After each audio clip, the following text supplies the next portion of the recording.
இன்னைக்கு ஐட்டம் பாருங்க எவ்வளவு ரெடியா இருக்குன்னு. ஆக்சுவலா காலையில சீக்கிரம் எழுந்திரிச்சிட்டு சமைச்சிட்டா ஒரே வேலையில முடிஞ்சிடும். நம்ம குழந்தைக்கு ஒரு டிஃபன் லஞ்ச் செஞ்சுட்டு அப்புறம் நமக்கு லஞ்ச் செஞ்சோம்னா நிறைய வேலையாகும். அதுதான் இந்த வேலை. ஃபர்ஸ்ட் காலையில தியாக்கு ஸ்கூலுக்கு ரெடி பண்ணணும். ஒயிட் ரைஸ் வச்சு அப்படியே கொடுத்தா சாப்பிட மாட்டா. கம்மியான மசாலா போட்டு மசாலா தேங்காய் சாதம் செஞ்சாச்சு. அதுக்கு சைட் டிஷ்ஷா நிறைய புரோட்டீனும் ஃபைபரும் இருக்கிற சோயா சங்ஸ் வறுவல். இது கூட காலையில சாப்பிடுறதுக்கு நமக்கு சப்பாத்தி செஞ்சாச்சு. இந்த சப்பாத்தியும் இதையும் ரோல் பண்ணி கொடுத்தேன். அதுக்கப்புறமா நமக்கு லஞ்சுக்கு சூப்பரா சுட சுட பருப்பு சாதம் ரெடியா இருக்கு. 2 வகையான பொரியல், வெந்தயக்கீரை பொரியலும் முட்டைக்கோஸ் பொரியலும் ரெடி ஆயிடுச்சு.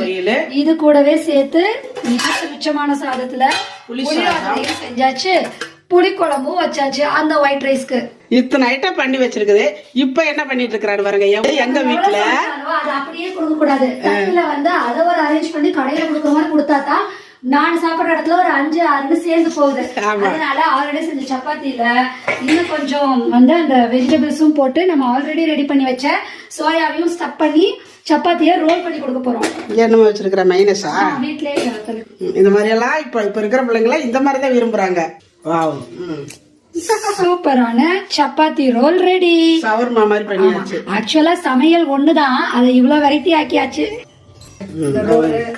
தேங்காய் சாதம் சார் நம்ம இப்படி கொடுக்கும் பொழுது நிறைய காய்கறிகளும் சாப்பிட்ட மாதிரி ஆயிடுச்சு. டிஃபனு அதுலயே எல்லாமே ஆயிடுச்சு. டிஃபனாவும் சாப்பிட்டுக்கலாம், லஞ்சாவும் சாப்பிட்டுக்கலாம். ஒரே நேரத்துல வேலை முடிஞ்சது.